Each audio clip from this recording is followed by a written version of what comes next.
Yeah, mga pangyayaring naganap at nabuo sa loob ng Bigo. Isang pamilyang binuo at ginawa bang isang grupo. Panunumpat, paninindigan na mula sa aming puso.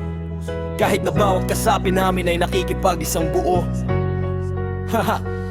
Bawal sa amin ang gulo, hindi naman sa umiiwas. Dahil puso't isipan namin nakasanayang mamarihas pagkakaisa. Ganon lamang aming layunin, ginagampanan din na maayos mga nakasaad na tungkulin. At bawal sa amin nakasamaan lamang ang pakay. Malin lang man kami pero diretsyo ka sa hukay. Di kami matitibag dahil mas solid pa sa bakal. Ang pundasyong binuo namin ay malabong magkahiwalay. Ganon katibay ang team ko na Department 8. Schedule ng aming meeting, bawal pala ako na malay. Tuloy sa pagparami, hindi na kami mapipigil. Kung sino mang inggit, hala malaya kang magigil. Nasusukat sa distansya ang tunay na pagkakaibigan.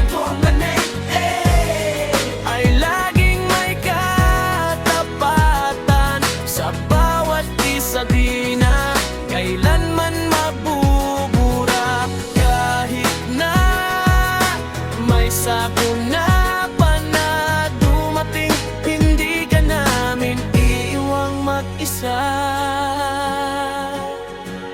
lumipas man ang panahon, marami man ang magbago, basta't ang bawat isa ay never na nagkakalimutan.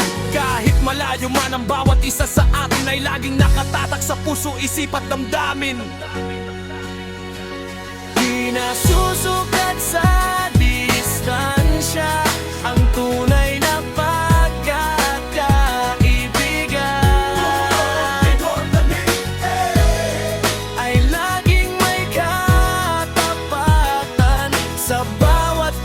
di na kailanman mabubura. Kahit na may sakuna pa na dumating, hindi ka namin iiwang mag-isa.